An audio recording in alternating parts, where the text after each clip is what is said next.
누가복음 5장 1절에서 11절까지의 말씀입니다. 살아계신 하나님의 말씀입니다. 우리 한 절씩 교독하고 마지막 11절은 함께 읽도록 하겠습니다. 무리가 몰려와서 하나님의 말씀을 들을새 예수는 게네사렛 호숫가에 서서 호숫가에 배 두 척이 있는 것을 보시니 어부들은 배에서 나와 그물을 씻는지라. 예수께서 한 배에 오르시니 그 배는 시몬의 배라.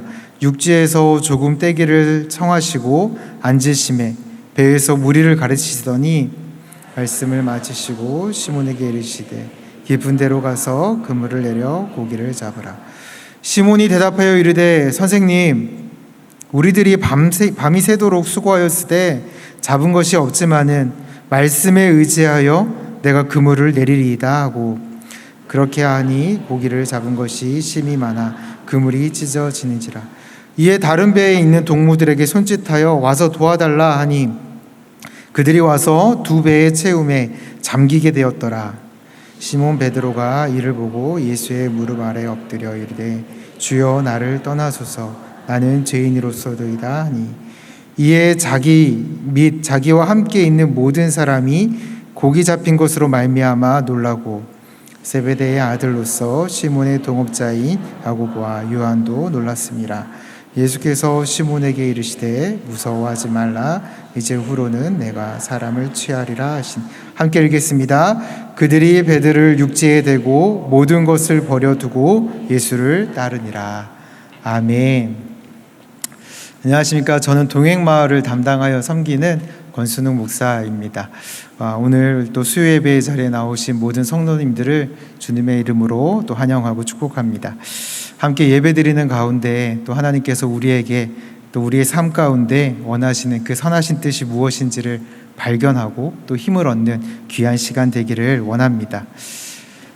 제가 청년 때였습니다. 청년 때 교회 목사님들과 또 청년들 몇 명이서 마음을 모아서 지리산을 올라가 보자 이렇게 이야기하면서 준비를 해서 이제 지리산에 올라갔습니다. 코스를 정했는데요. 코스는 중산리 탐방소에서부터 시작하는 길이었습니다. 거기서부터 시작해서 칼바이라는 곳을 지나서 장터목 대피소라는 곳에, 거기서 이제 산장처럼 돼 있어서 하루 묵을 수 있는 곳이었습니다. 거기서 하룻밤을 묵고 이른 새벽에 이제 천왕봉에 올라가서 거기서 일출을 보겠다라는 계획을 가지고 산에 오르기 시작했습니다. 열심히 산에 올라갔습니다. 최선을 다해서 산에 올라갔고, 처음에 이제 이야기 듣기로는 그 산장까지 가는 그 길이 굉장히 편안하다라고 들었습니다. 뭐 옆에 계곡도 있고 또 나무 그늘도 있고 해서 생각보다 어렵지 않을 거다라는 이야기를 듣고 기대하면서 출발을 했는데, 가도 뭐 계곡은 나오지도 않고 나무 그늘은 점점 없어져 가고 언덕은 더 가파라져 가는 것을 느꼈습니다. 그래도 조금만 더 올라가면 되겠지 하고 한참을 올라갔었는데, 이제 거의 이제 다 왔다 싶어서 쳐다보니까 도착한 곳은 장터목 대피소가 아니라 천왕봉에 도착을 했습니다. 어찌된 일인고 보니까 원래 밑에서 이제 한쪽으로 가면 이제 장터목 대피소로 올라가는 길이고 한쪽으로 가면 이제 천왕봉으로 바로 올라가는 그런 코스가 되어져 있더라고요. 그 길에서 이제 선두로 가시던 분이 잘못 방향을 잡은 겁니다. 그러다 보니까 전혀 예상치도 않게 천왕봉에 도착하게 되고, 다들 서로가 이제 어떻게 해야 될까 이 고민과 더불어서 어이가 없어서 다들 당황해하고 있었던 그런 순간들이 있었습니다. 뭐 결국은 천왕봉에서 내려와서 다시 장터목으로 가서 거기서 하룻밤을 묵고 또 새벽에 다시 천왕봉으로 올라가서 일출을 보고 기어이 일출을 보고 내려왔던 기억이 있습니다.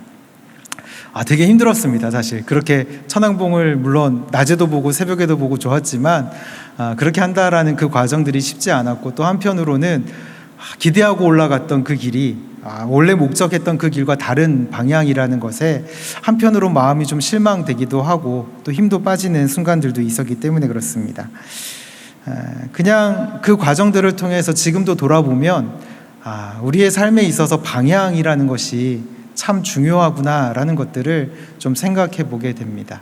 꼭 이러한 경우들 아니더라도 우리의 삶 가운데 방향이 잘못 잡혀서 우리가 아무리 애쓰고 수고하고 하지만 그 모든 것들이 무의하게 느껴지는 순간들이 우리에게 있음을 느끼기 때문에 그렇습니다. 뭐 이런 산에 오르는 일이야 이렇게 하나의 재밌는 추억으로 우리의 삶 가운데 남겠지만 우리의 삶에 있어서 이것이 굉장히 큰 영향을 미치는 일이라면 이것은 단순한 추억이 아니라 우리의 삶에 너무나도 큰, 또 때로는 너무나도 힘겨운 일들이 되어질 것입니다. 특별히 이런 일들이 다른 사람에게 영향이 되는 일이라면 더욱더 그 방향을 한번 잘못 들어선 것이 그냥 웃고 지나칠 문제가 아니다라는 것들을 우리는 생각하게 됩니다. 그렇기 때문에 우리가 삶을 살아가면서 바른 방향으로 걸어간다라는 것은 너무나도 중요한 문제입니다. 우리는 너무나도 쉽게 다른 방향으로 가기 쉽고 또 예상치 않게 엉뚱한 방향으로 가 있기가 너무 쉬운 사람들이기 때문에 그렇습니다. 성경에서 그렇게 살아냈던 사람들의 모습은 참 많이 있습니다. 그 중에 어떻게 보면 오늘 본문에 등장하는 베드로는 정말 그러한 삶을 끊임없이 보여줬던 인물 중에 한 인물이라고 해도 과언이 아닙니다.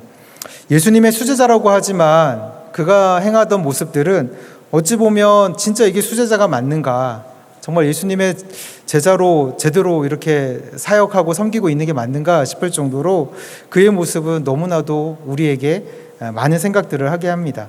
예수님 앞에서 멋지게 신앙 고백을 해놓고서도 예수님이 자신이 순환당할 일들을 이야기할 때 주님 그러면 안 됩니다 라고 이야기하면서 자기 생각을 주장하고 고집하던 그 모습들, 정말 주님 앞에서 나는 절대 예수님을 부인하지 않고 예수님을 떠나지 않겠습니다 그렇게 이야기해 놓고서도 그냥 그 일들이 생기면 바로 내가 언제 그랬냐는 듯이 예수님을 부인해버리는 그 모습들을 바라보면서 베드로의 삶이 예수님의 수제자라고 하고 예수님이 중요한 자리마다 베드로를 데리고 다녔는데 그 모습에서 나타나는 것은 그러한 실수와 고집으로 가득한 그 모습, 그 삶의 방향이 너무나도 어찌 보면 어긋나 있다라는 것들을 보게 될 때가 많기 때문에 그렇습니다.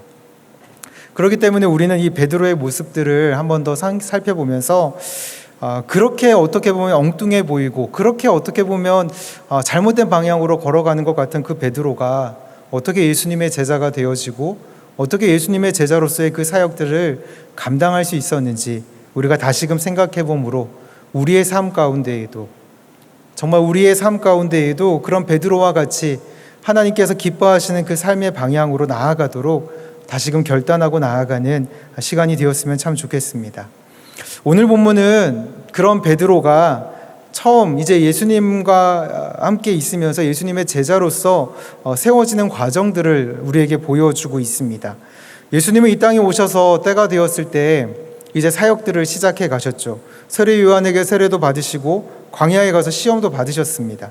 그리고는 갈릴리 지역으로 와서 여러 회당을 다니면서 하나님 나라의 복음을 전파하시고 하나님의 그 일들을 선포하셨습니다.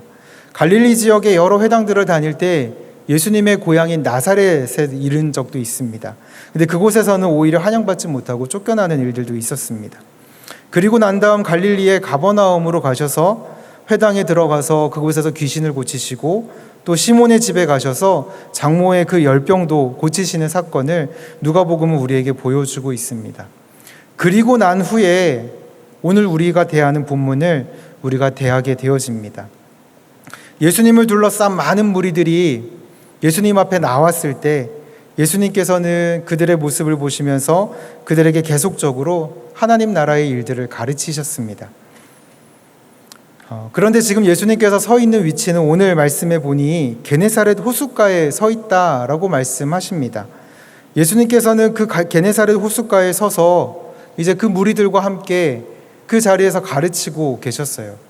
근데 예수님의 눈에 이제 그 호숫가에 서 있는 배 두 척, 그리고 그곳에서 나와서 이제 그물을 싣고 있는 그 어부들의 모습이 보였습니다. 이제는 그 배에서 일하는 것을 그치고 이제 그물을 정리하고 집에 들어갈 준비를 하고 있는 어부들의 모습을 본 것입니다. 그런데 예수님께서는 그 배에 오르시고 그 배에 앉으셔서 이제 그 어부에게 이 배를 좀 띄워달라 이야기하면서 이제 가르치시기 시작하는 장면을 우리에게 보여주고 있습니다. 왜 이렇게 배에 오르시고 배에서 좀 띄워달라 이야기하고 그곳에서 가르치셨을까 생각해 봤을 때 물론 뭐 여러 가지 이유들이 있으셨겠죠. 뭐 떨어져서 조금 더 소리가 잘 들리게 하겠다라는 이유들도 분명 있으셨을 것입니다. 그런데 저는 말씀을 묵상하고 설교를 준비하는 가운데 베드로의 모습이 좀 보여졌습니다. 사실 이 배의 주인은 베드로인데, 베드로는 지금 사실 밤새도록 고기를 잡고, 그리고 이제 그 잡았던 그 수고와 애씀을 뒤로 하고 이제 그물을 정리하고 있었습니다. 심지어는 그렇게 밤새도록 수고했는데 아무것도 잡은 것이 없는 그런 상황들 가운데 베드로는 지금 그물을 정리하고 있는 상황이었습니다. 그런데 예수님께서 찾아오셔서 갑자기 배에 오르시고 그 배를 떼어달라 청하신 그 상황들, 그 상황에서 베드로가 어떻게 하고 있는가 이렇게 가만히 보면 예수님의 그 요청에 따라 배를 띄우고 또 그 자리에 예수님이 말씀하시는 그 자리에 가장 가까운 자리에 앉아 있는 그 모습들을 좀 떠오르게 합니다. 즉 베드로는 예수님께서 배를 띄워달라는 그 요청에 예수님과 함께 그 자리에 있으며 가장 가까운 자리에서 예수님의 말씀을 듣고 하나님 나라에 대한 그 가르침을 받았다라는 것을 보게 되어지는 것입니다. 베드로는 너무 피곤한 상황이었습니다. 피곤할 뿐만이 아니라 이미 그 마음은 낙심한 상태예요. 밤새도록 수고했는데, 밤이 새도록 정말 물고기를 열심히 잡았는데 아무것도 잡지 못한 그 허탈한 상황 가운데 베드로는 억지로, 어떻게 보면 예수님께서 일부러 그 자리를 만들었다 싶을 만큼 베드로의 배에서 예수님은 말씀하시고 가르치셨습니다. 만약에 제가 베드로였으면 어떻게 했을까라는 생각들을 해봅니다. 느지막하게 이제 일을 정리하고 퇴근해야 되는 그 순간에 누가 와서 무엇을 부탁한다 그러면 내가 그것을 기꺼이 해줄 수 있을까? 뭐 해주더라도 마음에 왜 이럴까, 이런 마음과 이런 생각들이 가득하지 않을까라는 생각들을 해봅니다. 베드로가 왜 그랬는지 우리가 정확히 알 수는 없지만 베드로는 예수님의 그 말씀에 그대로 순종하고 실천하는 모습들을 보여줍니다. 누가복음의 내용들을 좀 중심으로 살펴보면 베드로는 지금 이 상황이 예수님을 처음 만나는 상황은 아니었습니다. 앞에서도 말씀드렸지만 이미 시몬의 베드로의 그 장모의 열병을 베드로의 집에 가서 예수님이 고치신 일이 4장에 나오고 있습니다. 즉 어찌 보면 베드로는 예수님께서 이미 자신의 집에 찾아와서 행하셨던 그 놀라운 이적들, 그리고 자신의 집 앞에서 그 많은 병자들을 고치시고 치유하시는 그 일들을 베드로가 직접 목격했고 보았습니다. 많은 무리가 예수님을 쫓아가며 예수님 앞으로 나오는 모습들을 베드로는 직접 보고 또 그 가운데 은혜를 입었던 한 사람이었습니다. 어찌 보면 그런 일들이 있었기 때문에 베드로가 조금은 힘들지만, 조금은 어려웠지만 그래도 그렇게 한 것 아닐까라는 생각들을 해봅니다.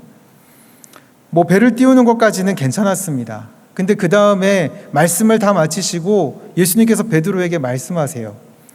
이제 그물을 다 정리하고 집에 들어가서 빨리 쉬고 또 다음날 그 저녁에 와서 또 고기잡이를 준비해야 되는데 깊은 곳으로 가서 그물을 내리라는 것입니다.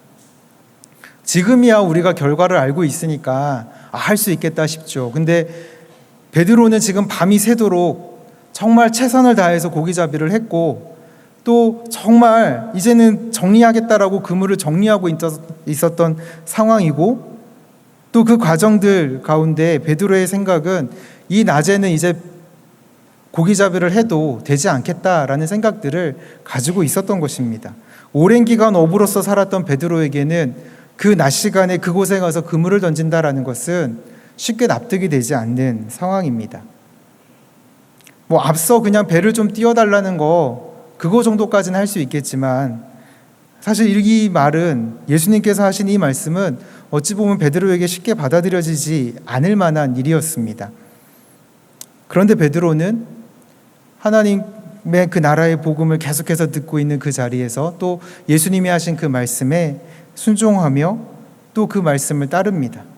우리가 밤이 새도록 수고하고 잡은 것이 없지만 내가 예수님의 그 말씀에 의지해서, 예수님의 말씀에 의지해서 그 일을 하겠습니다 결단을 하고 행하는 모습을 보여주고 있는 것입니다. 오늘 말씀에서는 그냥 그렇게 하겠습니다 하고 가서 그물을 내리고 많이 잡았다 이렇게 하고 끝나지만 가만히 한번 생각을 해보십시오. 이미 배에서 그물을 내려서 정리하고 있던 상황이었습니다. 예수님의 말씀대로 하려면은 다시 그물을 배에다 옮겨 신고 또 깊은 곳까지 가서 그물을 내려야 하는 상황이에요. 이미 육체적으로도 마음적으로도 지쳐있던 베드로에게는 그 순종한다라는 것은 결코 쉽지 않은 일이었습니다. 그런데 베드로는 그 일을 순종하면서 그 말씀에 의지해서 그물을 배에 싣고 또 배를 끌고 나가서 깊은 곳에 가서 그물을 내렸습니다. 얼마 지나지 않아 그물을 끌어올리기 시작했을 때 평소에는 잡아볼 수도 없었던 정말 어마어마한 양의 물고기가 잡혔습니다. 2배가 잠길 만큼이라고 오늘 성경은 우리에게 가르쳐주고 있습니다. 그리고 많은 사람들이 그 모습을 보며 놀랐다라고 이야기하고 있습니다. 이런 일이 만약에 지금 우리 눈앞에 펼쳐진다면 어떤 마음이 들겠습니까? 내가 예수님을 조금 도왔고 예수님의 말씀에 이렇게 좀 따랐더니 이렇게 복이 왔다. 그치, 내가 이렇게 예수님께 순종했던 이런 복을 얻었구나, 이런 생각을 하면서 그것들을 어떻게 해결할지, 예수님께 가서 감사의 표현을 조금 하고 그것들을 어떻게 쓸지 이런 고민들을 하지 않을까 싶습니다. 그런데 베드로는 이 많은 물고기를 잡고 그 2배가 잠길 만큼의 물고기가 있었지만 그것을 바라보지 않고 예수님을 바라봅니다. 예수님이 계신 그곳을 바라보고 예수님께 나와 무릎 꿇고 엎드려 자신은 죄인이라고 이야기를 하고 있습니다. 베드로는 이 놀라운 사건 앞에서 자신이 죄인이라고 하며 굉장히 두려워하고 있는 모습을 우리에게 보여주고 있습니다. 베드로가 왜 그렇게 고백할지 우리가 정확히 알 수는 없지만 성경의 많은 예들을 보면 결국은 베드로가 이 과정을 통하여서 자신 앞에 있는 그분, 그 예수님이 자신의 구원자이며 정말 하나님의 아들로서 메시아로서 이 땅 가운데 오신 주님이라는 사실을 인정하고 깨닫게 되었음을 우린 짐작해 볼 수 있게 되어집니다. 마치 이사야가 하나님의 그 임재를 경험하고 하나님이 그 가운데 계심을 바라보며 자신이 죽게 되었다라고 고백하는 것처럼 베드로는 지금 자기 자신이 정말 예수님의 그 놀라운 이적들과 가르침을 들었지만 여전히 예수님에 대하여서 주님이라 고백하지 못하고 그 앞에 나아가지 못했던 그 모습들을 다시금 돌이켜보며 자신이 죄인이라는 사실을 고백하고 있었습니다. 이런 베드로에게 예수님은 뭐라고 말씀하시냐면 무서워하지 마라. 무서워하지 마라. 내가 이제는 사람을 취할 것이다 라고 말씀하십니다. 무서워하지 마라. 내가 이제는 사람을 취할 것이다.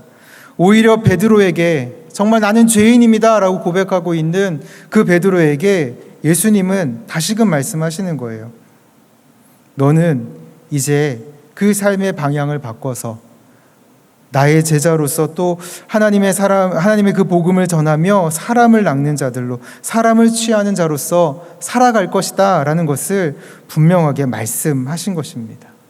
그 삶의 방향을 바꾸어 내신 것입니다. 이 말씀 앞에 베드로는 주저하지 않습니다. 그토록 잡고 싶고 밤새 수고했던 그리고 정말 생각보다 많은 양의 물고기를 잡았지만 그것을 다 버려두고 그 배와 모든 것들을 버려두고 예수님을 따라가는 모습을 우리에게 보여주고 있습니다. 이런 베드로의 모습을 가만히 한번 생각해 보십시오. 그냥 어부로서 살아가는 것이 편했던 삶이었습니다. 그냥 어부로서 그 지역에서 물고기를 잡으며 그냥 가족들과 살아내는 것이 그냥 일상인 삶이었습니다. 때로는 물고기를 못 잡는 날도 있지만 때로는 물고기를 잡으면서 그냥 그 주어진 삶을 살아가는 것이 베드로의 삶이었습니다. 그런데 그가 갑자기 그 모든 것들을 버려두고 예수님을 따르겠다라는 것입니다. 익숙한 그 삶의 자리에서 그 삶의 방향을 바꾼다라는 것은 결코 쉽지 않습니다. 때로는 현재 많은 분들을 또 만나거나 신방을 하다 보면 지금까지 해오던 것과 새로운 일들을 대하게 되는 경우들을 볼 때가 있습니다. 은퇴를 하셨거나 또 새로운 일들을 준비해 가면서 새로운 일들을 바라보는 그 마음에는 정말 여러 가지의 생각들이 공존하는 것을 봅니다. 기대하는 마음도 있지만 한편으로는 새로운 것에 대한 두려움과 또 새로운 것에 대한 염려들이 그 마음을 사로잡고 있는 것을 보게 되기 때문입니다. 제가 호산나 교회에 처음 왔을 때도 그랬던 것 같아요. 원래는 제가 있던 곳은 이제 서울 쪽에서 사역을 하고 서울 쪽에서 오랜 기간 생활을 했었습니다. 근데 전혀 저와 상관도 없었던, 전혀 어찌 보면은 와보지도 않았던, 거의 잘 있지도 않았던 이 부산이라는 이곳에 와서 사역을 한다라는 것이 저의 마음에도 굉장한 두려움이었습니다. 기존에 해오던 사역을 한다라고 하지만 새로운 환경과 새로운 상황을 만난다라는 것이 참 쉽지 않았습니다. 이제서야 말하지만 사실 부산에 와서 지하철을 타고 갈 때 사실은 말 한마디를 못했습니다. 옆에서 말씀하시는데 이게 내가 지금 한국에 있는 게 맞는가 이런 생각이 들 만큼 이것들이 잘 익숙하지가 않았습니다. 또 그뿐 아니라 한편으로는 이제 사역을 한다고 회의한다고 모여 있는데 분명 회의를 하려고 모였는데 이 회의가 맞는지 이게 서로 이렇게 좀 이렇게 뭔가 마음이 상해서 이렇게 하는 건 아닌지라는 이런 마음이 들 만큼 서로의 그런 표현하는 방법들이나 이런 것들이 참 다르다라는 것들을 느꼈습니다. 이제서야 좀 많이 익숙해졌죠. 이제 이런 분위기와 문화들과 많이 익숙해졌습니다. 오히려 제가 이제 서울에 있는 또 다른 지역에 있는 사람들과 이야기를 나누면 제 말투가 이상하다라고 이야기해요. 저는 아직 여전히 서울 말을 하는 것 같은데 이상하다고 합니다. 참 그렇게 변화되기까지 참 많은 시간들이 걸리고 참 많이 그 변화를 맞이한다라는 것이 결코 쉽지 않습니다.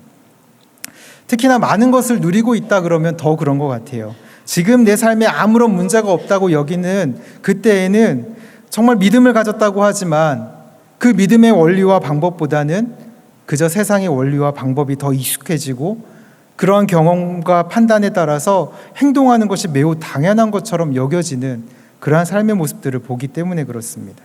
교회 안에서도 여전히 자신의 방법을 주장하고 자신의 가치관을 따라서 판단하고 오히려 하나님의 능력을 제한해버리는 일들이 생각보다 제법 많다라는 것들을 경험하게 됩니다. 예배를 드리고 다락방에 모이고 훈련을 하지만 우리는 온전히 우리의 마음을 하나님 앞에 내어드리지 못하고 여전히 내 생각과 내 경험에 내가 원하는 방향으로 살아가려고 여전히 그 자리를 지키고 있는 모습들을 볼 때가 참 많습니다. 이것은 여전히 우리의 삶의 방향이 우리 중심적으로, 자기 중심적으로 굳어져 있는 상태가 아닌가 돌아보아야 합니다. 하나님께서는 이제 그러한 삶에서 우리의 삶을 돌이키기를 원하시는 것입니다.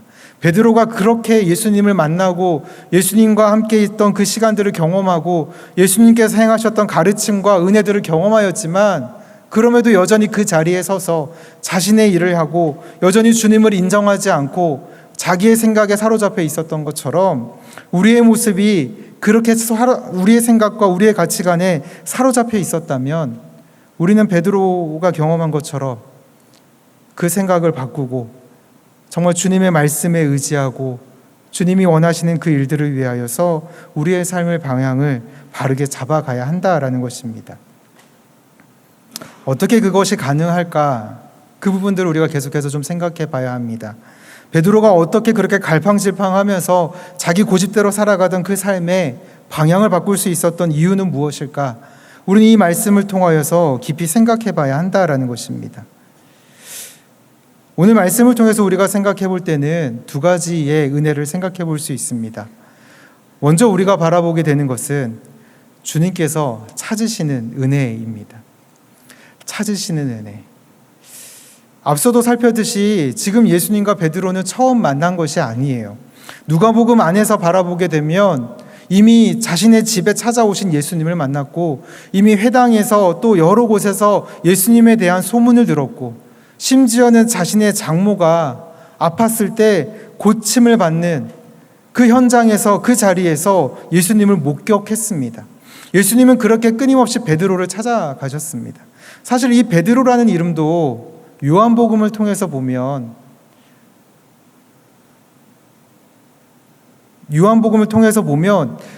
이 베드로라는 이름을 지어주신 분이 예수님이라는 것을 우리는 알 수 있게 되어집니다. 베드로가 아직 예수님을 알지 못했을 때 그때 예수님을 만나게 되며 그 형제를 통하여서 예수님을 만나게 되고 예수님께서 베드로를 보시자마자 너는 요한의 아들이다 라고 이야기하시면서 이제 너를 게바라고 부를 것이라고, 반석이라고, 베드로라고 부를 것이라고 예수님은 말씀하셨습니다. 그렇기 때문에 어찌 보면 베드로에게는 이미 예수님과의 수차례의 만남이 있었습니다. 그럼에도 그는 여전히 자신의 생각과 자신의 고집과 자신의 뜻을 따라 행하는 모습들을 보여줍니다. 그런데 오늘 말씀에서 예수님은 다시 찾아가시죠. 다시 찾아가셔서 그가 일하고 있는 그 일터에 찾아가셔서 그곳에서 다시금 그가 하나님을 알 수 있도록, 그가 자신이 메시아인 줄 알 수 있도록 그렇게 그에게 드러내시고 그에게 찾아가셔서 말씀하시는 것을 우리에게 보여주고 있다라는 것입니다. 예수님은 그 택한 자를 절대 포기하지 않으시고 끝까지 찾아내십니다. 여전히 자신의 방향대로 걸어가고 있고 여전히 낙심된 상태에서 어찌 보면 예수님을 받아들일 준비가 전혀 안 돼 있는 그 베드로를 찾아가셨듯이 지금 이 밤에도 우리를 찾아오셔서 우리에게 말씀하시고 또 우리와 관계하기를 원하시는 분이라는 것을 우린 기억해야 합니다. 저에게 찾아오셨던 주님도 그러했습니다. 저는 어려서부터 교회를 정말 열심히 다녔습니다. 누구보다 정말 자랑할 수 있을 만큼 거의 매일같이 교회를 갔다고 해도 과언이 아닐 만큼 열심히 교회를 다녔습니다. 어른들에게 칭찬 듣는 것이 너무 좋았고 또 그냥 교회에서 열심히 했을 때 하는 그 시간들이 너무나도 행복했기 때문에 교회에 가서 있는 시간들도 참 많았고 열심히 교회에서 일들을 했습니다. 초등학생 때부터 또 할 수 있는 일들을 다 하고 교회 찬양팀에 들어가서 섬기기도 하고 어려서부터 목사가 되겠다는 생각을 가지고 열심히 했습니다. 그런데 저에게 고민이 하나 있었습니다. 뭐였냐면 수련회나 이런 곳에 가면 항상 친구들은 저보다 열심히 하지 않는 그 친구들은 눈물을 흘리며 기도하고 하나님의 은혜를 받았다라고 이야기하는데 저는 그 시간에 눈물 흘리는 것이 참 없어서 너무 나 뭐 하는 거지? 내가 뭐가 잘못하고 있나? 이런 생각이 들 만큼 또 때로는 어떻게든 눈물 흘린 척을 한번 해보고 싶어서 땀으로 혹은 이 물로 어떻게 좀 해볼까 하고 그런 생각을 할 만큼 사실 저에게는 그 수련회 그 자리에서 눈물을 흘리지 못하고 정말 열심히 기도한다고 하지만 오히려 친구들이 그렇게 하고 있는 모습들이 저에게는 한편으로는 이해가 되지 않는 제 마음이었습니다. 그런 마음들을 가지고 그 시간들을 보내고 어떤 면에서는 그것들이 그냥 익숙해질 쯤이었습니다. 중학생이 되고 중학교 3학년이 되었을 때 그때 수련회를 가서 정말 마지막 날 마지막 밤 집회 때 마지막 찬양을 하는데 그때 눈물이 흘렀습니다. 그 눈물이 뭐라고 근데 그 가운데 그날 밤 그렇게 눈물을 흘리며 기도하고 하나님 앞에 나아가고 난 후에 보통 수련회 날 마지막 날 밤은 집회가 다 끝나고 나면 간식을 먹고 또 밤새 놉니다. 그동안 받았던 모든 은혜를 그 자리에서 다 축제처럼 즐기고 모든 것을 놓치다시피 할 만큼의 시간들을 보내죠. 근데 저는 그 자리에서 앉아가지고 한참을 좀 생각했던 것 같아요. 그 눈물 흘렸던 그 시간들의 마음과 또 지금까지의 그 마음들의 간절했던 마음들의 그 시간들의 흔적들을 다시 한번 좀 돌아보면서 생각을 참 많이 했습니다. 그러면서 느껴졌던 것은 제가 비록 눈물은 흘리지 않았지만 하나님께서 매 순간순간마다 저에게 찾아오시고 매 순간순간마다 저에게 말씀하셨다라는 것, 저에게 그렇게 혼자 두지 않으시고 매번 제가 열심히 할 때 그냥 저 혼자 열심히 한 것이 아니라 주님께서 그 가운데 힘을 주셨고 혼자 고민하고 앉아있을 때 주님이 옆에서 아마 좀 귀엽게 이렇게 바라보고 있지 않았을까라는 생각들도 하면서 그 시간들을 좀 보내었던 것 같습니다. 주님을 나의 삶 가운데 찾아오셨다라는 것을 느끼고 깨달았을 때 정말 나와 계속해서 함께 하시며 나를 찾아오셨던 그 주님을 다시 한번 생각해보고 또 그 가운데 은혜를 누릴 수 있었던 것입니다. 우리의 삶도 마찬가지라고 여겨집니다. 우리는 당장에 주님이 전혀 우리를 찾지 않으시고 우리와 상관없다라고 여겨질 때가 종종 있지만 주님은 여전히 주님의 사람들을 찾으시고 그들을 찾아가셔서 그들과 함께 하고 있습니다. 시편 말씀에 보면 이런 말씀이 기록되어져 있습니다. 시편 53편 2절 말씀인데요. 하나님이 하늘에서 인생을 굽어 살피사 지각이 있는 자와 하나님을 찾는 자가 있는가 보려 하신즉, 하나님은 여전히 하나님을 찾고 있는 사람들이 있는가 찾습니다. 그러나 이 말씀에서는 하나님을 찾는 자가 없다라고 이야기를 합니다. 하나님을 찾는 자가 하나도 없다라고 성경은 우리에게 이야기합니다. 그러면 그 이야기로 끝날 것 같은데 그 뒤에 나오는 말씀은 전혀 다른 말씀을 우리에게 보여줍니다. 시편 53편 6절 말씀인데요. 우리 함께 읽도록 하겠습니다. 함께 읽겠습니다. 시온에서 이스라엘을 구원하여 줄 자 누구인가? 하나님이 자기 백성의 포로된 것을 돌이키실 때에 야곱이 즐거워하며 이스라엘이 기뻐하리로다. 하나님은 오히려 말씀하십니다. 그들이 나를 찾지 않고 나에게로 그 마음을 향하지 않지만 나는 그들을 찾을 것이고 나는 그들을 구원할 것이며 나는 그들에게 그 모든 것에서 포로된 것에서 회복시키셔서 기쁘게 할 것이다 라는 것들을 하나님은 오히려 말씀하고 있습니다. 하나님은 그 백성을 포기하지 않고 찾으시고 그 백성을 구원하신다 말씀하시는 것입니다. 그래서 하나님께서 그 아들 예수 그리스도를 보내신 것이고, 그래서 그의 죽으심과 부활로 인하여서 우리의 모든 죄에 대한 대가를 속죄하시며 우리를 찾아내신 것입니다.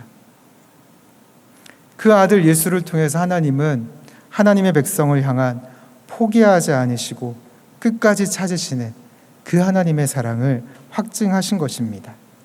하나님께서는 지금도 여전히 우리를 찾으십니다. 지금도 여전히 우리와 함께 관계하기를 원하십니다. 우리는 그 하나님의 은혜를 발견해야 합니다. 여전히 내 생각과 내 욕심에 쫓아서 살아가는 인생이 아니라 나를 찾으시고 나에게 오시는 그 주님, 나를 만지시며 나와 함께 하시는 그 주님을 신뢰하며 걸어가야 한다는 것입니다. 내 감정과 내 상황과 내 느낌과는 상관없이 주님은 오늘도 지금 이 자리에서 지금 이 순간에 우리를 찾으시고 우리를 붙드신다라는 사실을 기억하시기 바랍니다. 우리가 절망 가운데 있다 할지라도, 우리의 계획대로 되지 않는다 할지라도 베드로에게 찾아가신 주님은 지금 우리에게 찾아오셔서 우리의 감정과 우리의 상황과 관계없이 우리와 함께하고 계십니다.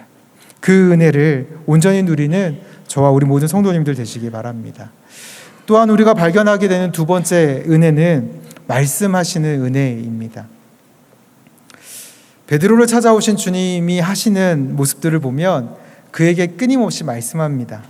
배를 좀 띄워달라라는 말에부터 시작해서 하나님 나라의 복음을 전파하시고 가르치시는 그 말씀들, 또 베드로를 가장 가까이에 두고서 깊은 곳에 가서 그물을 던지라 이야기하는 그 말씀, 그리고 그 많은 물고기를 잡고 와서는 나는 죄인입니다, 나를 떠나소서 하는 그 베드로에게 무서워 말라, 두려워 말라 말씀하시며 오히려 너는 이제 사람을 취하는 자가 될 것이다 이야기하며 베드로를 제자로 부르시는 그 주님의 모든 과정들을 보면 베드로를 향해 끊임없이 말씀하시는 것입니다.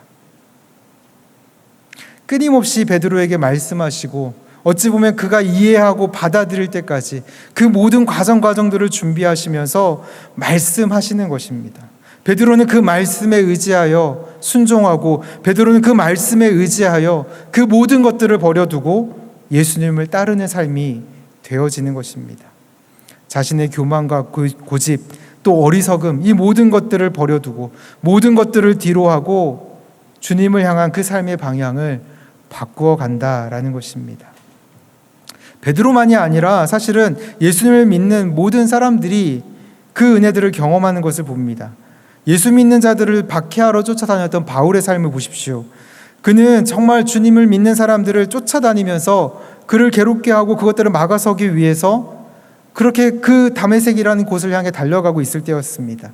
그때 바울은 갑자기 호련히 드러나는 한 빛으로 인하여서 앞을 보지 못하고 그때 주님의 음성을 듣게 되어집니다. 바울아, 너는 왜 나를 박해하느냐라고 물을 때, 그리고 바울이 누구냐라고 물었을 때 주님께서는 바울에게 내가 박해하는 예수라 말씀하시면서 오히려 그에게 이렇게 말씀하십니다. 사도행전 9장 6절에 너는 일어나 시내로 들어가라, 내가 행할 것을 내게 이를 자가 있으리라 하시니라. 주님께서는 바울에게 나타나셔서 분명하게 말씀하십니다. 너는 일어나서 시내로 들어가라. 그리고 그곳에서 기다리라. 그럼 바울에게 와서 또 이야기해 줄 사람이 있을 것이다 라고 이야기합니다. 그리고는 말씀의 모습들을 보면 아나니아라는 사람에게 주님이 말씀하십니다. 사울을 찾아가라고, 그리고 그에게 내 말을 전해주라고 이야기를 합니다. 사도행전 9장 15절에서 16절 말씀인데요, 함께 읽도록 하겠습니다. 함께 읽겠습니다. 주께서 이르시되 가라, 이 사람은 내 이름을 이방인과 임금들과 이스라엘 자손들에게 전하기 위하여 택한 나의 그릇이라. 내가 그의 이름을 위하여 얼마나 고난을 받아야 할 것을 내가 그에게 보이리라 하시니. 바울에게 예수님께서는 직접 말씀하시기도 하셨지만 또 하나님의 사람을 보내서 그 하나님의 사람을 통하여서 그에게 분명하게 말씀하십니다. 너는 내가 이방인들을 위하여서 택한 나의 그릇이라고 말씀하시면서 그가 나를 위하여 고난을 받고 나를 위하여 많은 일들을 해야 할 것이라는 것을 사도 바울이 듣게 되어집니다. 직접 그 음성을 듣기도 하지만 또한 주변의 많은 하나님의 사람들을 통하여서 바울은 하나님의 뜻을 듣게 되고 그 말씀을 따라 살아가게 되는 모습들을 우리에게 보여준다라는 것입니다. 주님은 주님을 믿는 사람들을 끊임없이 찾아가시고 그에게 끊임없이 말씀하십니다. 교회사에서 또 바울만큼이나 유명했던 인물이 있습니다. 어거스틴입니다. 아우구스티누스라고도 하죠. 어거스틴은 이제 북아프리카에서 태어나서 어려서부터 굉장히 총명하고 호기심이 많았던 인물입니다. 그러면서도 그 삶은 그런 쾌락과 또 방탕한 그러한 삶을 살아갔던 모습들이 있었습니다. 자신의 고민에 대한 답을 찾고자 이단에 빠지기도 했으며 늘 의심과 또 불안에 시달리는 모습들이 있었습니다. 당시 그 삶의 터전을 옮기면서 암브로시우스라는 당시 유명한 주교의 설교를 듣게 되고 그에게 가르침을 받기 시작하면서 그의 생각이 조금씩 바뀌게 됩니다. 자신이 죄인임을 깨닫고 인정하게 되지만 죄인으로서 가지는 그 불안감과 수치심으로 인해서 그는 굉장히 괴로워했습니다. 그때 아이들의 노래소리를 듣고 아이들의 노래가 톨레레게 이 말은 집어서 읽어라 이 말을 들으면서 어거스틴이 그때 말씀을 펴서 들으면서 그 말씀 앞에 그가 반응하게 되어졌습니다. 그때 읽었던 말씀이 로마서 13장 13절에서 14절 말씀인데요, 제가 읽어드리도록 하겠습니다. 낮에와 같이 단정히 행하고 방탕하거나 술 취하지 말며 음란하거나 호색하지 말며 다투거나 시기하지 말고 오직 주 예수 그리스도로 옷을 입고 정욕을 위하여 육신의 일을 도모하지 말라. 어거스틴이 이 말씀 앞에서 지금까지 자신이 방황해왔던 모습들, 방탕히 행하고 술 취하고 음란하고 호색하고 다투고 시기하고 그러한 육신의 그러한 모습들을 회개하고 돌이키고 오직 예수 그리스도의 그 옷을 입고 오직 예수 그리스도의 그 옷을 입고 더는 세상을 따르지 않고 그 삶의 방향을 주님께로 향하여 살아가기로 결단하며 그 일들을 감당해 왔습니다. 그래서 참으로 많은 업적들을 드러내었고 또 많은 부분에 있어서 우리의 신앙에 있어서 많은 부분들을 좀 방향을 잡고 바르게 또 세워가는 일들을 감당하였습니다. 한 사람이 바뀌는 그 과정들, 한 사람의 그 삶이 바뀌는 그 과정들을 보면 주님은 끊임없이 그들을 찾아가셨을 뿐 아니라 그들에게 말씀하셨습니다. 저의 삶을 인도해 갈 때에도 마찬가지입니다. 사역자가 되는 과정 속에서 또 사역지를 옮기는 또 새로운 사역들을 감당하게 되고 새로운 환경을 만날 때마다 주님은 말씀하셨고 또 그 말씀으로 인도하시는 일들을 참 많이 경험하였습니다. 말씀을 읽는 중에 알게 하시기도 하고 이렇게 예배드리는 가운데 기도하는 가운데 깨달아지게 하기도 하며 주변의 많은 믿음의 사람들을 통하여서 우리에게 하나님의 뜻을 알게 하시고 말씀하시는 일들을 참 많이 경험하게 되어집니다. 그렇기 때문에 지금도 여전히 주님 앞에 나아가 묻습니다. 주님은 어떻게 해야 할까요? 묻고 주님의 뜻을 구하고 주님의 말씀에 집중하는 삶을 살아가고자 애씁니다. 언제나 우리에게 말씀하시는 그 주님의 은혜를 기억하고 그 주님의 말씀을 듣고 그 말씀에 따라 행하고자 늘 힘쓰는 우리 모든 성도님들 되시기를 축복합니다. 오늘 말씀처럼 주님은 우리를 찾아오십니다. 절대 포기하지 않고 우리를 끝까지 찾아오십니다. 우리와 함께하기 원하시고 또 우리를 찾아오실 뿐만이 아니라 우리에게 말씀하시며 끊임없이 우리를 주님의 뜻으로, 주님의 말씀을 방향으로 나아가도록 하십니다. 우리가 알아들을 때까지, 우리의 삶의 방향이 바로 잡힐 때까지 주님은 말씀하십니다.